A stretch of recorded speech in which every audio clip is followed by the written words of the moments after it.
Good evening, everyone. Welcome to the first of this academic year's public lectures. I'm delighted to welcome you to the School of Performance and Cultural Industries, if you haven't been with us before. And I'm also delighted to welcome you to this research panel, which we convened to celebrate what we think is a very special publication.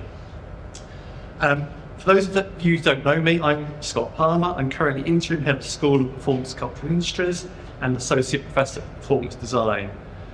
This event marks the publishing of the volume Contemporary Performance Lighting, Experience, Creativity and Meaning. And I'm delighted to be sharing this event with my brilliant co-editors, Katherine Graham, University of York, and Kelli Zezulka, University of Salford and University of Leeds. I think what we're going to do this evening's event is going to explain the background of this volume. I'm going to outline its origin, and then each of us is going to offer the contribution that matches each of the sections that we curated: experience, creativity, and meaning. And then following our contributions, we'll invite some questions, and then we're going to retire a celebratory drink in the foyer. So thank you very much for coming to support this event. I should say this volume is the 10th in the Blues We Met You Performance and Design series. I brought some flyers if you want to have a look at the rest of the series there on that speaker on your way out. This is the first series focused on design in the theatre and beyond. Its series editors Jocelyn McKinney of this parish, Stephen Tibet and Benedetto, American academic in photography, and myself. The Light volume is the first critical anthology dedicated to theatrical line in the English language. It's a book that is rooted in Leeds, and I'm happy some of our contributing authors are here. Jeroen Schildkrot. We also have contributions for Emeritus Professor Chris Bohr and David Shearing, who was a member of staff at the school. Importantly, I think it's important to note that it's a book written from a position of practical understanding of what light is, and it provides a space for new voices, practitioner academics and lighting designers to analyse and reflect on the potentiality of light in contemporary performance. The book itself emerges from fora where research and practice have been shared, specifically the Performing Light Symposium here in this very space at the University of Leeds in January 2017, and also Scandlight in Malmo in June 2018. The Performing Light Symposium was shaped by Katherine and Kelli, who were both PhD researchers in the department at the time, and who in tandem, the Association of Lighting Design, as it was then, the Association of Lighting Production Design, which is now, invited practitioner academics and professional lighting designers to the event. It was a particular success in brokering new connections and a space in which the materiality of light might be examined and individual perspectives shared. And the book exemplifies these new connections. And many of the chapter authors were contributors to that initial event, which was supported financially by the ALPD and the school and the Place Performance Research Group. As many of you will probably appreciate, the editing of a book is a complex organisational task.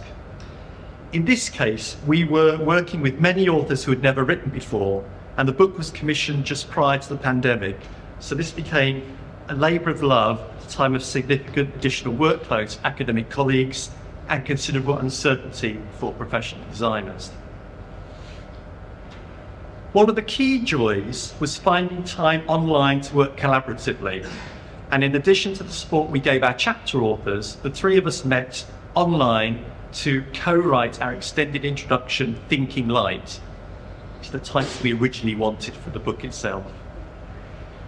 This allowed us to do some extended thinking about light, what it is, and what it does, and to jointly consider how we might explain and give specific examples, and to attempt to place the volume itself in perspective. And this is basically what we're trying to do in brief this evening. So let's start by reading from our brief part of our introduction to Thinking Light. This is a piece of co-writing. This is a book about light, about the work of lighting designers, and about what light does in and for performance. To think about light in performance is also inherently to think about the experience of space and time, and the ways in which performances are assembled from their materials and for their audiences.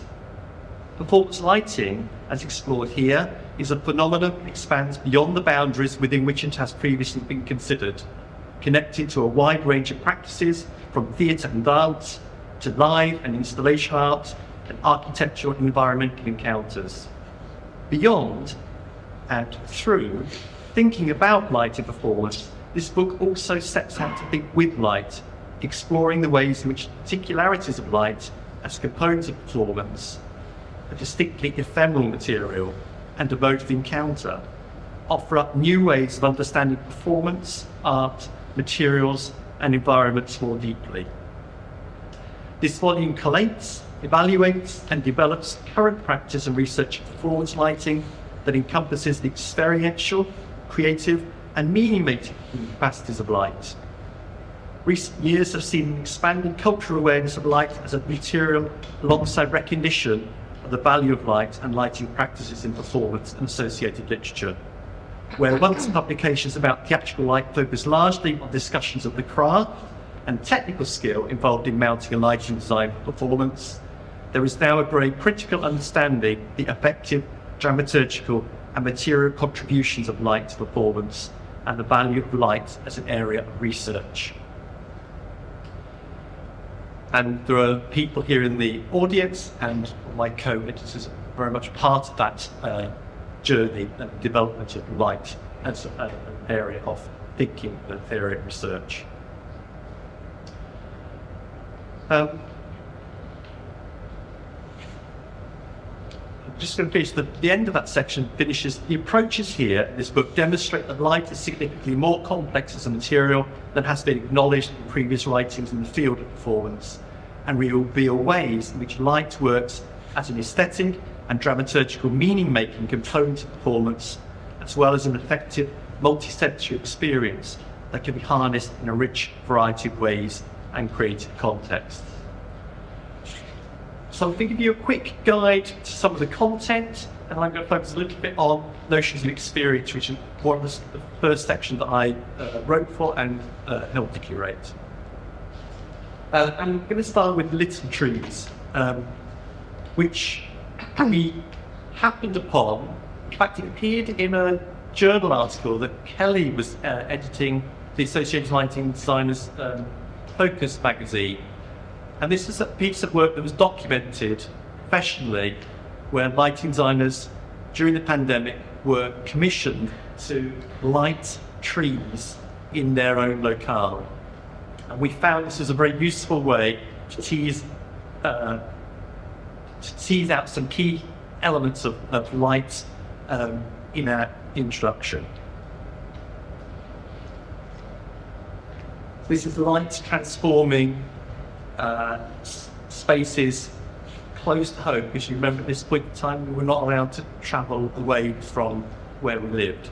So this is lighting design transforming local spaces, but also being shared on social media. So key element of this lighting designers' work being celebrated much more widely. We write about this in detail in our introduction. Here we've got Forley Constable, probably the leading UK lighting designer. Like she writes a chapter, and she's focused on her work in light as dramaturgy, in light as a storytelling device. I thought this is very well known production tools. Another Leeds connection here, Katherine Williams, her writing for Rashdash, which offers a feminist perspective on light and how light needed, in this case, to work with the female body to create, quote, a living, breathing entity that dances with women on stage.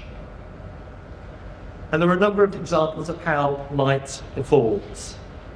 In this case, Lucy Carter, also first time chapter author in volume, thinking about how light has broken out of the boundaries of traditional stage space, literally here in Lucy's work with Wayne McGregor. There's also a Leeds connection there. And so I've just picked out a couple of the productions that I'll discuss in the volume.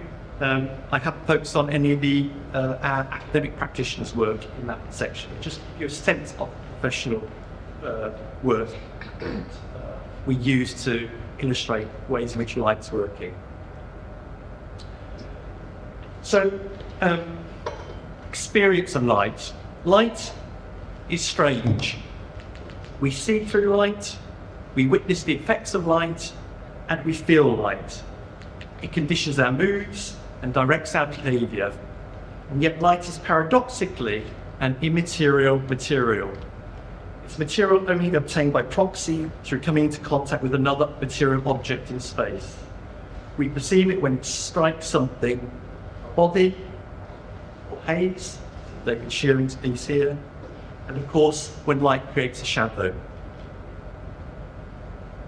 It's important to recognise the power of light and its profound effect on our bodies. Light's profound, psychological and physiological effect conditions our entire experience of the world and the way in which we think and feel. Perhaps it's surprising then that light has been largely overlooked element of theatrical scholarship for such a long time and not seen as worthy of critical attention. Light's materiality is inherently bound to the spatial and temporal conditions in which it is employed. It is ever-changing. It's never static, even though we may not perceive those subtle changes. And that, of course, makes it an ideal theatrical element. It's the ultimate material of stage transformation. And of course, we can't consider light without thinking about the role of shadow and darkness. And some of you may know I've written about these elements at some length previously. I'm not talking about them today. But my chapter in the volume begins by attempting to analyse my own response to a light and darkness installation I experienced in Copenhagen. Coincidentally, during the weekend when I was giving a professional workshop on darkness with light designer Michael Briner, also first time chapter author in the volume. Since superplexes, it is not the end of the world, and it invites us to hang around in the darkness and uses the materiality of light to ask us to reflect on the condition of the world and our place within it. I also explore in my chapter how light is used in post-dramatic environmental or immersive relational performances when audiences share the same space as the performers, here as in Fix and Fox's production of Youth. The subliminal experience of light and its transitions in the form of lighting cues in this production and in general play a critical role in the reception of performance from the moment an audience crosses the threshold and enters the space of performance. And frequently that space is demarked and delineated through light and its absence. You may have noticed how your body felt as you moved into this auditorium today, from outside general lighting into specifically designed, though not by us, lighting in this space. So our bodies feel differently in this space than they do in the foyer, for example, where there's natural daylight.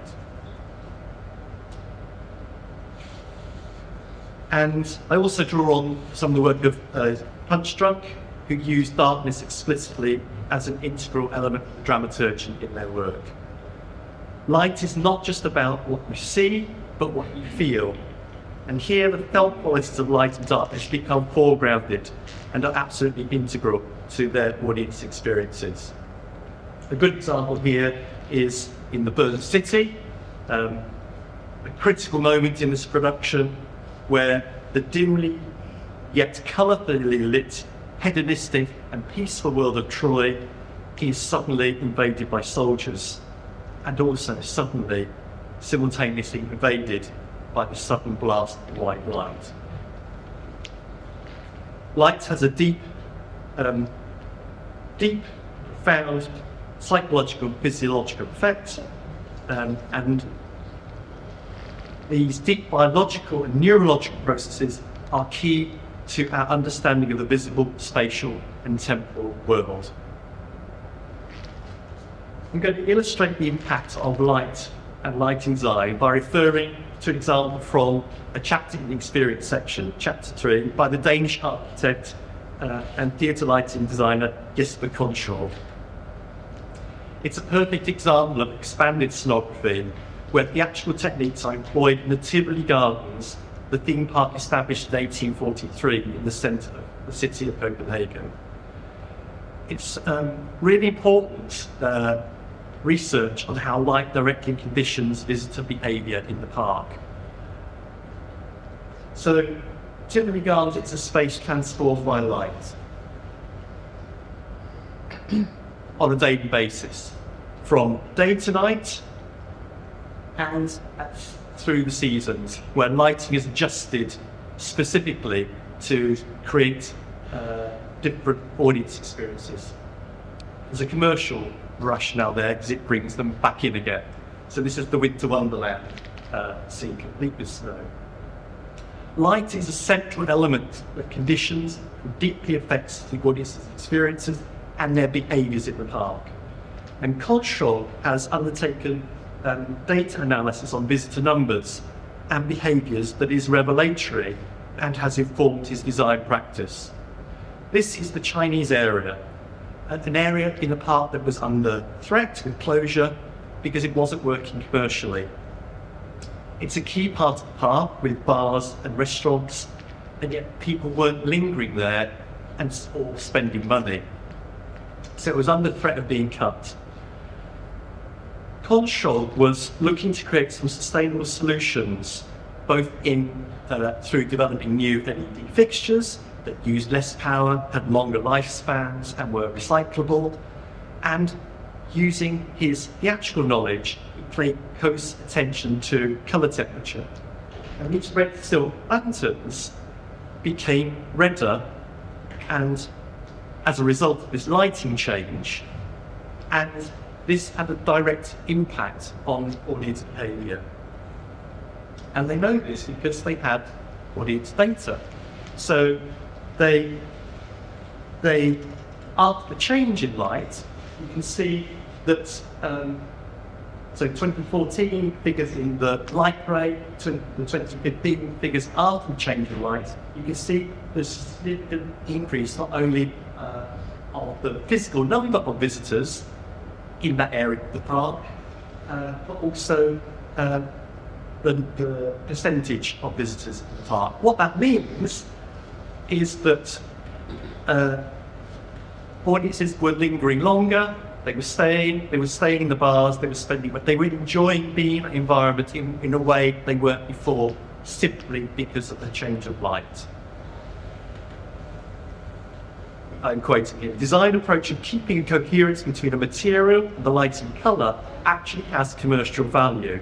It's surprising how much visitor behaviour has been impacted by attention to detail in the lighting design. The numbers are quite stunning. Care with design aesthetics has a direct and measurable economic impact. And he coordinates his design coordinates the whiteness of 1.2 million lights, which control the aesthetic experience of visitors across the whole park. They actually use these glass couples, which are glass shades, really. They screw on top of the white light to change the colour, and they do it all manually.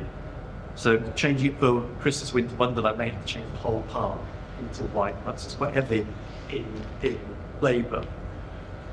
But it gives them these theatrical transformations of buildings between seasons.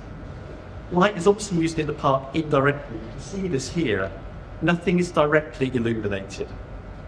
And I'm showing this image because this is my favourite image, because it shows people coming to Tivoli Gardens and just enjoying twilight. And this research has shown that the twilights in Copenhagen, in the summer, that's an extended period, 2 to 3 hours, because it's northern latitude. And it also plays to what Kolskog calls the Nordic psyche, the idea of horizontal light, which is integral to those Nordic design traditions, which are influenced by those flat angles of light. Here, this long period of fading light as the sun disappears in the summer, they noticed there was a big increase in the numbers of people coming into the park at that time. So there's a peak in the morning, and there's a peak at the time when twilight begins. So data shows that they are not, here we reproduce this in the volume, the data shows it's not just that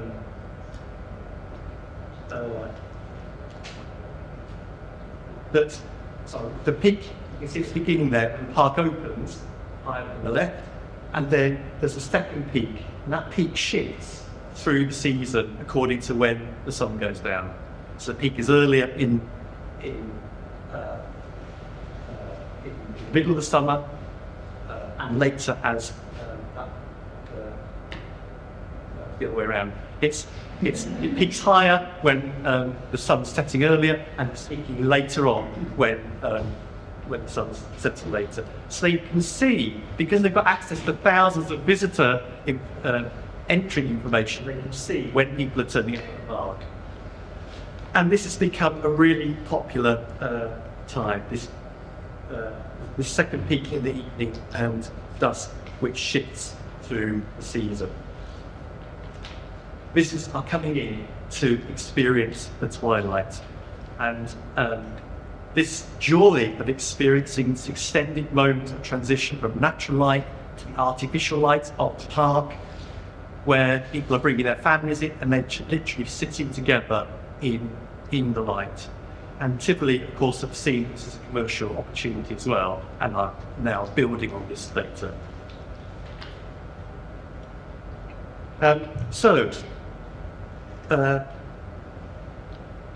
think I'm going to leave that there with the Tivoli, and I'm going to hand over to my co-author, Kelli, who's going to talk about, well, part of her research which fed into the creativity section.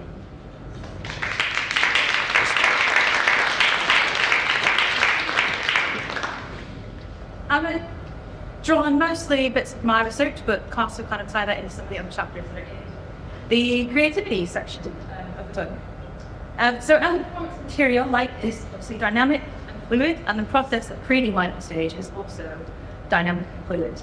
Lighting designers and lighting programmers are required to complete their work on site in theatre spaces during technical rehearsals, and therefore are subject to an exceptional, I would argue, set of spatial and temporal conditions that differentiate their creative work environment from other disciplines of theatre.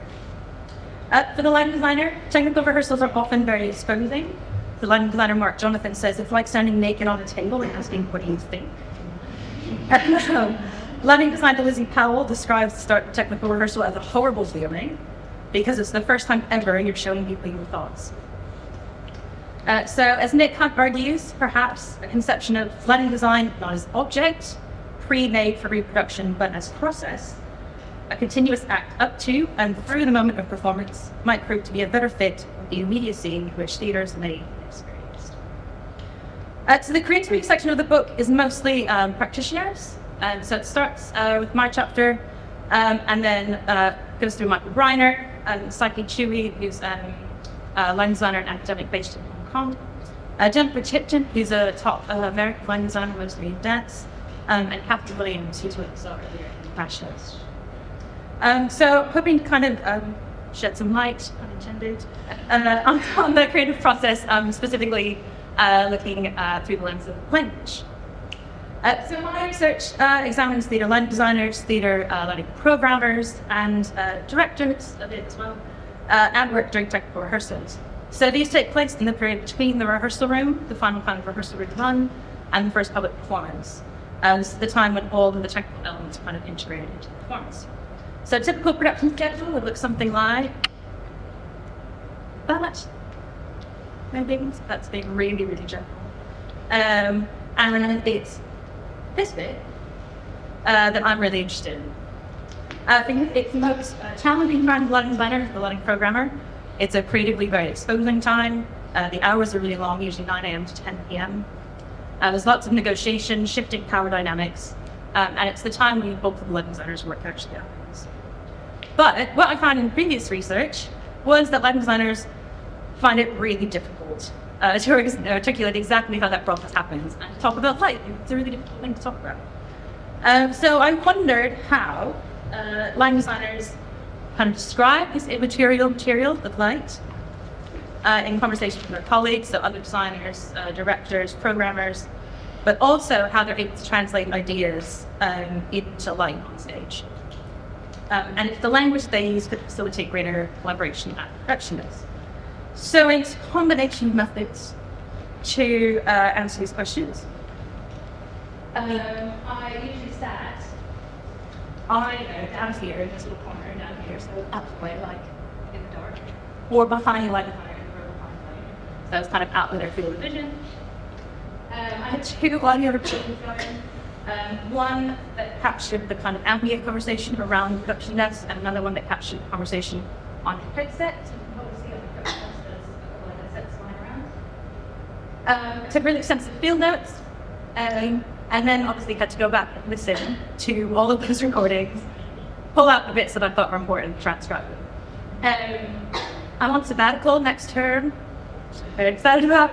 I've been working with Lucy Carter, who's also featured in the book on a double bill opera and ballet in Amsterdam with Wayne McGregor, and it's worked earlier as well. And for that, I'm going to add in some low light cameras, probably one on each corner, I think, so that I can capture some paralinguistic stuff, things like gaze, gesture, body language, that sort of thing.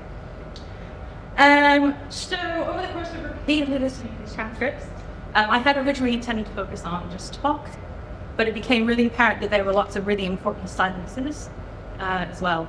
And that I found really intriguing, particularly coupled with some of the bits of body language that were going on that I noted in my field notes. But silence is really problematic in linguistic research, often overlooked because it seems to be the opposite of speech.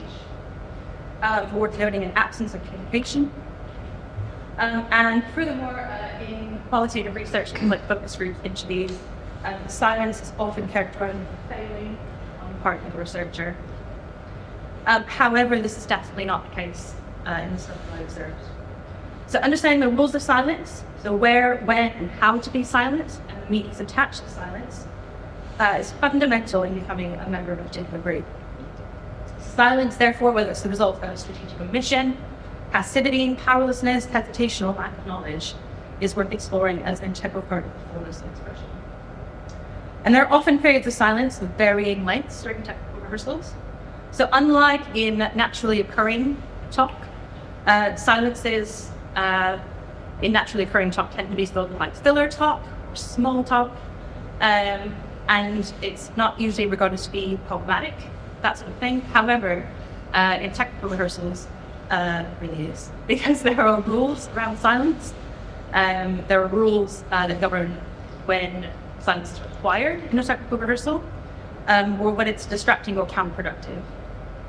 The lack of response with silence outside those conditions can indicate several things and can be used in different ways, so we'll demonstrate some things. Technical rehearsals are also characterized by varying degrees of unsafe labor. And this is partially due to the physical location of the line designer. So in that one, you can see they're literally physically removed from the stage, distanced and isolated, performing work mystified in its complexity. However, creative and production team members spend the technical rehearsal in a constant state of readiness. They're continually kind of processing things, the things that they're watching or things that they're hearing over headsets. They are never simply passive observers or listeners. So this unseen work takes place in the silences of the technical rehearsal. So here's a very tiny snippet of one of my transcripts. It demonstrates the importance of this kind of unseen work. So then the programmer, who's that, I assume, While we've been sitting around all this time, that should have been cleaned up and lined. Program says, yeah. And the learning learner replies to say, I shouldn't be telling you to do these jobs. You should be doing them naturally. You're just sitting around. So learning consoles operate in two states, live or blind. Live is what's actually happening on stage, and blind we make changes without affecting what's going on stage. So that's what she's saying there. We should be doing this kind of behind the scenes work. She's very explicitly describing the programming that should happen into silences and isn't happening. And the statement, I shouldn't be telling you to do these jobs, be emphasis on telling, demonstrates multiple levels of unseen work and tacit knowledge of later personal. So the programmer audibly responded, yeah, in turn two, but it's not really an agreement. It just fills a gap, which would otherwise be a really awkward pause. The programmer was rather inexperienced, and their inexperience showed in a lot of different ways, and one of them is through the ways in which they used talk and silences during the technical rehearsal. They have little to contribute to this conversation, which is basically a set of commands from the learning designer. But if they did make a pause, instead of saying yeah, that would potentially damage this already kind of tenuous professional relationship. So the programmer was really inexperienced. They had they developed their working relationship with the learning designer very slowly. There was a mismatch between their skill set and the expectations of the learning designer, and a lack of understanding of the rules of response, as we've seen a lot of the examples from this production. This is not a criticism of the learning designer, of the learning programmer, I should say, per se. It's part of what Borgia calls the habitus, and this is quoting Borgia, the active presence of the whole past of which it is the product. So they just don't have the kind of cumulative knowledge of the technical rehearsal at this stage. However, the effect of the lack of habitus is seen later on. So when you guys said you were right, so really long pause. And the programmer responds with a question, would you like me to make the B bigger? The line says, just make it a little bit bigger. And pause, well, pause, okay. Now make 1, 2, and then it'll get shorter to the size of the thing. So they're basically trying to make two lights on stage look the same. So they start by checking in with the programmer. It's a really long pause. That would imply that actually the learning programmer is not all right. They don't reply, and they answer with their own question. And moments like this frequently occur throughout this particular production. Lines that requested some kind of unfamiliar or complicated programming deprogrammer, and these requests were often followed by these long pauses and silences. Looking at later turns in this transcript, there are clues in the pauses and the surrounding talk that show change, that this has an fluency in the talk. So I pick up from turn 4, and programmers, they're trying to work out the syntax on the desk, what buttons to push to make it do the thing that the wants to do. Should recall from or would copy work better. You know, if he gets really frustrated, there's a big one side, and if he needs to be 2 copy from, and they're not entirely sure which one 2. If you want to 2 copy to 1, that's what you want to do. You want to copy, and the program is doing something to happen.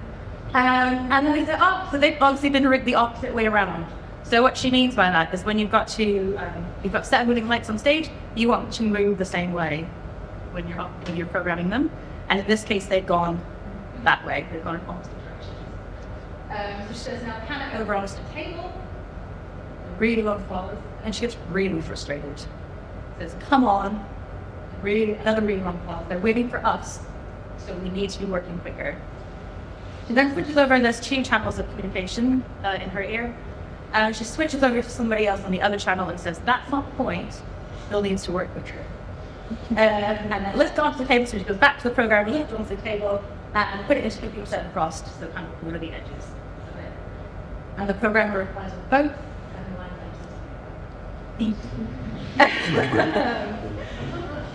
the 2 quality things are great for everyone looking at the stage, and while the programmer is kind of manipulating the light on stage. First pause is when the size of the beam is changing, so the light turns as whoa, that's where that whoa comes from, so it doesn't stop And the second quad, when they're kind of watching the stage and working out the next moves, kind of in this like creative, aesthetic kind of frame of mind. And then we get this like big sigh, and they've got to switch their brain from this very creative mode of thinking into this very technical, syntactical way of thinking, which they're clearly not very impressed by. At no point is the learning program interjects in model care 5. That whole stage probably takes about a minute and a half, I would say. And that just leaves long pauses in which learning planner's frustration seems to increase. There was a study by Guardesi et al., which was actually in operating theatres. And they suggest that problems of this nature are actually motivated by a fear of exposing a lack of knowledge. So this exchange highlights the asymmetrical power dynamic in this relationship, and maybe a strategic use of self-protective silence on behalf of the programmer. So the programmer lacks the confidence in the agency to kind of refuse or kind of rebut against this kind of imposed hierarchy. And later, the programmer's silence seems to paradoxically become an active strategy of self-preservation as well as an act of powerlessness. So we get the album saying, yeah, there's one pause, and the programmer says, do you want to make one, and then channel one, the light a bit bigger? And the album comes straight on it and says, no, it's something else. Oh, that's the problem. And then again talks them through this very long series of syntactical stuff. What is the exact color the voting for? She's not saying like, oh, it needs to be, I don't actually know what the voting for is. She's not saying it needs to be blue or orange. She's not kind of talking in that kind of artistic way. She's talking in a very syntactical way. And then these are intensities at the end. That's 30%, 20%. So the programmer, we had these like series of really long pauses on behalf of the programmer. And then they have the goal to actually make suggestions in turn 8, and the line letter immediately shoots them down. The programmer remains again silent throughout the whole of turn 9. So these silences are also silencing. So removing the line program agency, stifling their input, and discouraging investment in their craft. So I hope that's just a few little examples. I go through some others in my chapter in the book. And both Jennifer Tipton and Katherine Williams' chapters also they discuss their kind of communication strategies for working with designers and directors, and particularly in Katherine's case, performers as well, and the rest of the lecturers team, and how this kind of drives their creative process. So yeah, there's plenty more in the book. There's plenty more in the pieces. I'm really happy if you want to email me and geek out over language stuff. That's totally cool. But yeah, I'll hand over to you, Katherine.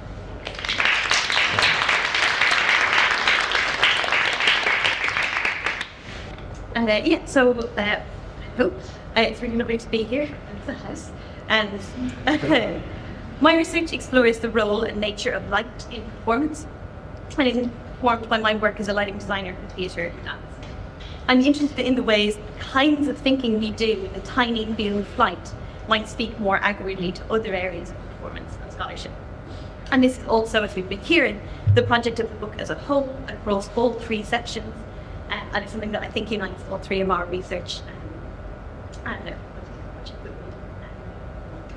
It was particularly important in the duration of the leading section, although it also runs through all 3 sections and all chapters.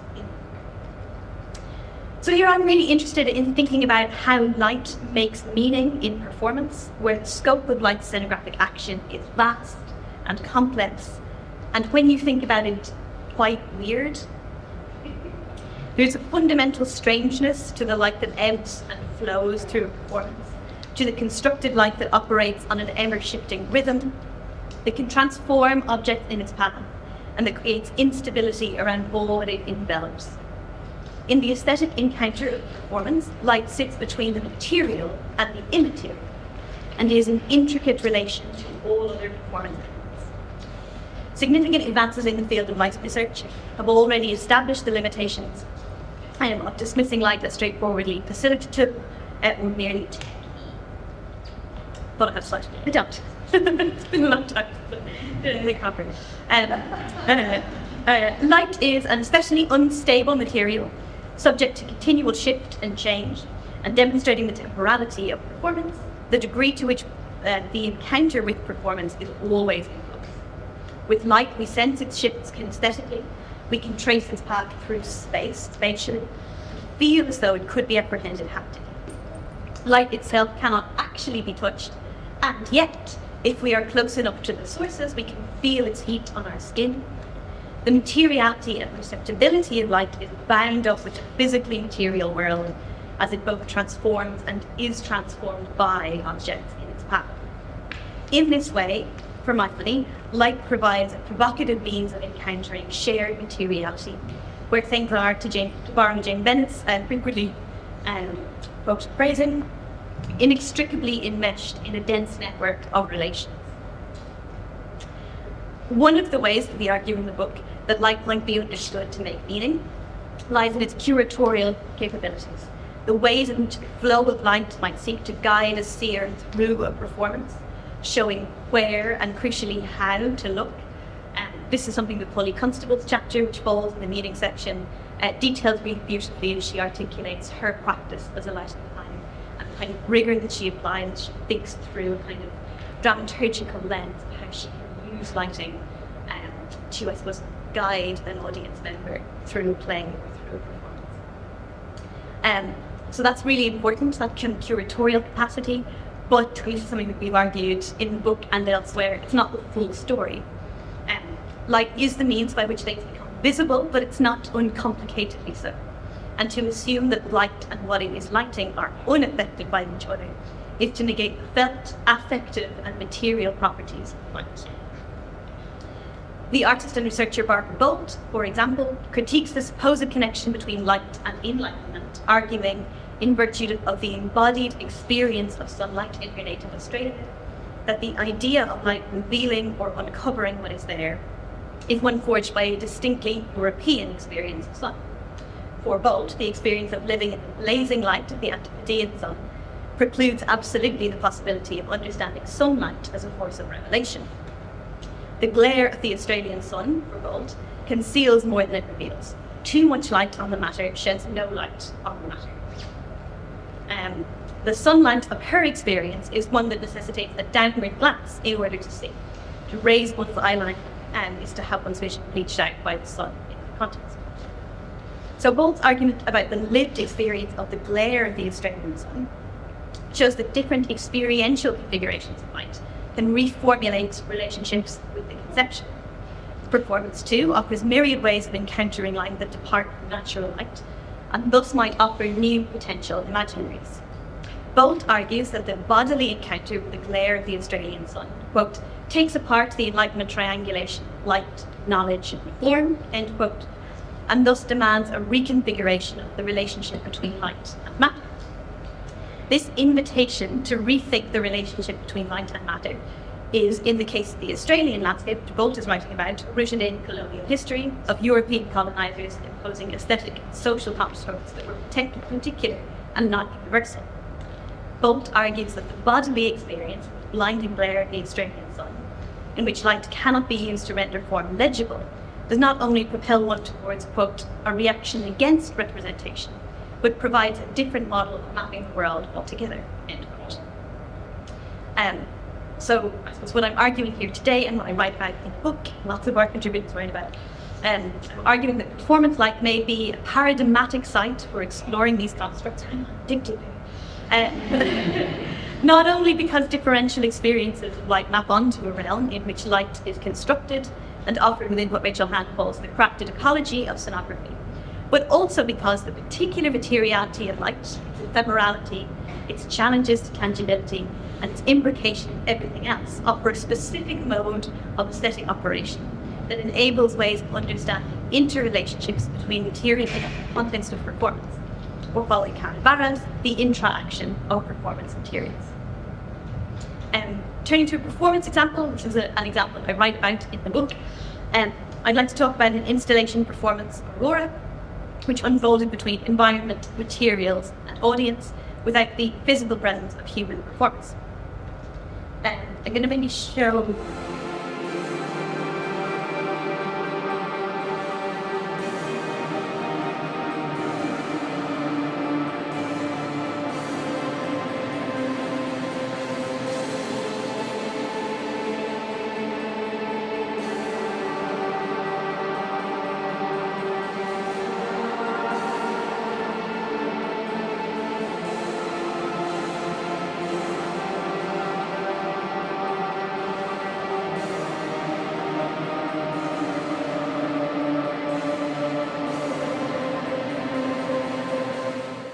So commissioned by the Liverpool City Council and created by the Leeds-based interactive Invisible Block, Aurora brought its audience inside a cavernous Victorian reservoir built in 1845 to house 2 million gallons of water. Entering, the space was dark, filled with haze, and appeared to be completely flooded with water. We were instructed to keep to a path around the edges of the space, and this was outlined with laser beams just hovering above the surface of the water. Across the seeming vastness of this space, blocks of ice would appear and disappear, seeming to glow through within as the light caught their slippery surfaces. The audience navigated the darkened space, flooded with water, with light pulsing between dozens of blocks of ice, slowly melted into the central pool. Water was both the principal subject and the core object of this piece, not only in flooding, but also in its transformed states of ice and steam. Furthermore, by pairing mutability of water with the ephemerality of light and sound, the scenographic offering of Aurora exploited the fundamental properties of these materials as a means of examining its wider themes. Here, the mutability of light partners with the shifting status of water, which we encounter in its various states, solid blocks of ice, as pools, drips, and streams of liquid water, and as haze or vapor in the air. Hanging blocks of ice are lit, alternately from the inside, from the outside, or not at all, so that as the ice melts into the pool below the surface, its surface is continually remade by light. Zezulka's lighting design includes multiple textures and quality of light. The laser beams that outline the path around the edges of the space are vividly coloured and sharply defined by the haze in the air that makes them appear thick and solid. You can see people touching, sitting in the road, or is it like? Later, more of these beams will pierce through the space, refracting through blocks of ice and multiplying their reflection of water. Blocks of ice illuminate from within. Blocks of ice that are kind of horrifying. Very different installation. Blocks of ice illuminate from within, alternately appearing and disappearing as the lights within fade in and out. We capture glimpses of the architecture of the reservoir, as pillars are silhouetted by shafts of light across the space or lit up in another browny green. At one point, a salt amber light highlights the surface of the brickwork in a recess beyond the path. Then begins to rain in this space, the cascading water caught by the pale light that makes it seem textural. The action of the sudden rain is arresting, an affective gesture that seems to work on me as a spectator in a way beyond associations with rainfall. This is what Japan describes as a scenographic scene. That is, quote, the felt experience of being with an affective atmosphere and its othering potential. The shifting qualities of light in this installation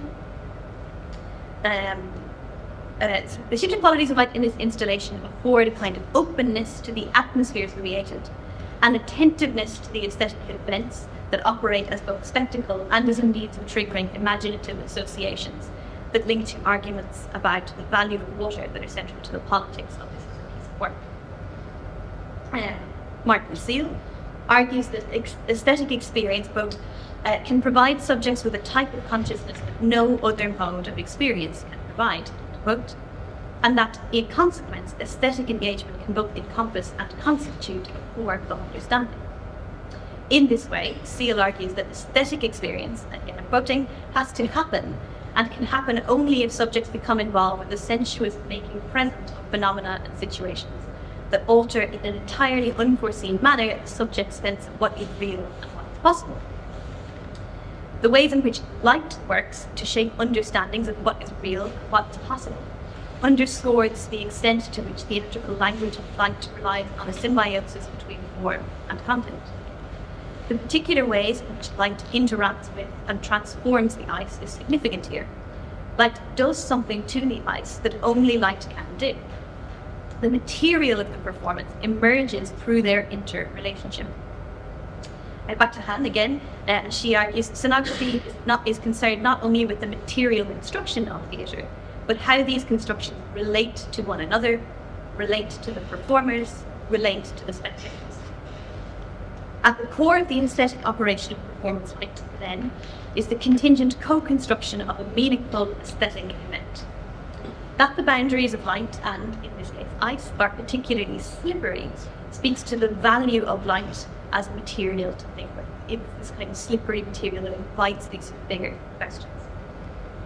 So I turn here to Karen Barrett and her work on the notion of intra-action in contrast to the usual interaction, which presumes the prior existence of independent entities over latter, represents a profound conceptual shift. It is through specific agental interactions that the boundaries and properties of the components of phenomena become determinate, and the particular concepts, that is, particular material articulations of the world, become meaningful. End quote.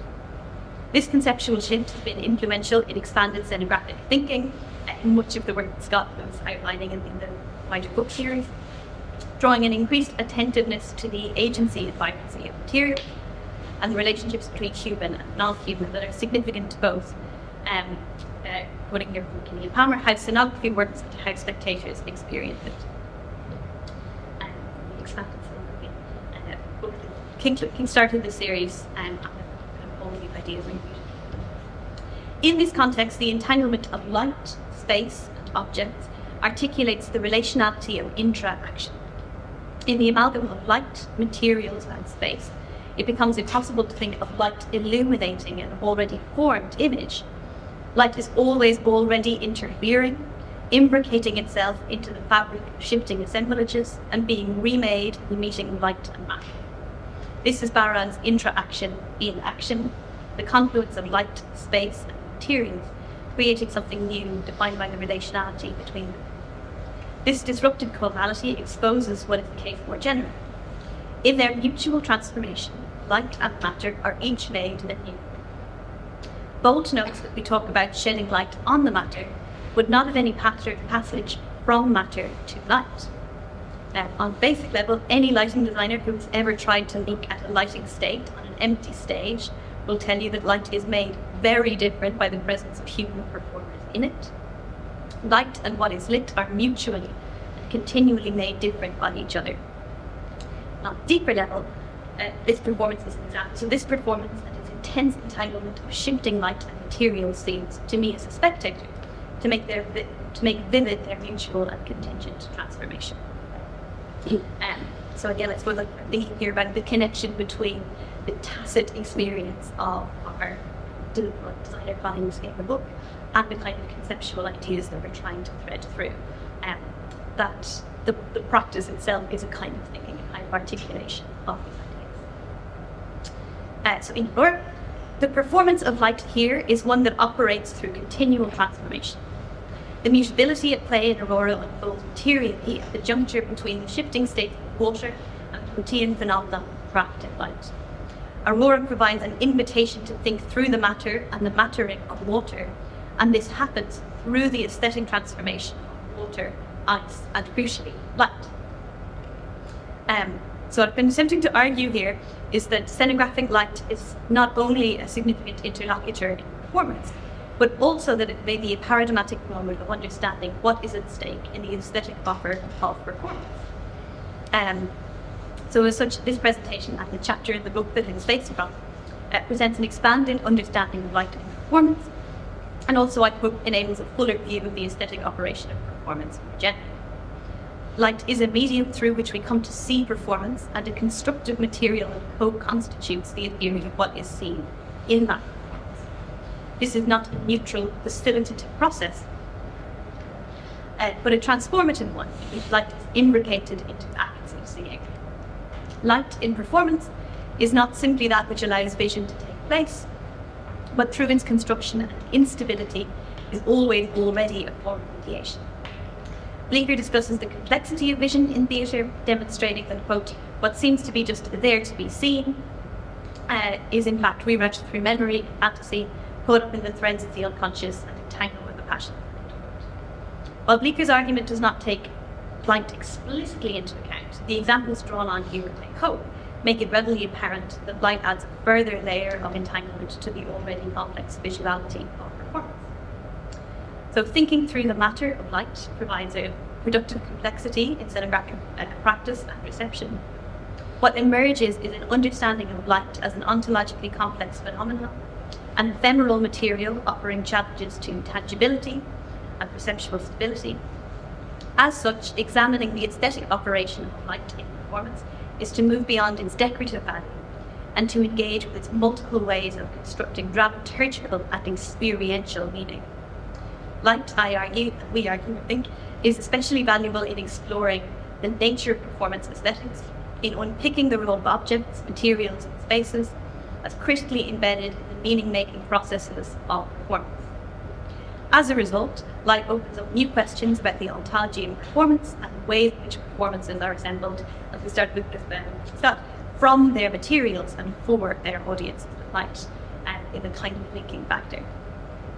In its contingency, light becomes a paradigmatic site for exploring questions of instability, relationality, and interaction. This provides a rich way of thinking through performance, and tending to light in this way is to grasp toward the shifting and uncertain target, to dwell in spaces of instability and compromise in which we might think through aesthetic encounters of all kinds.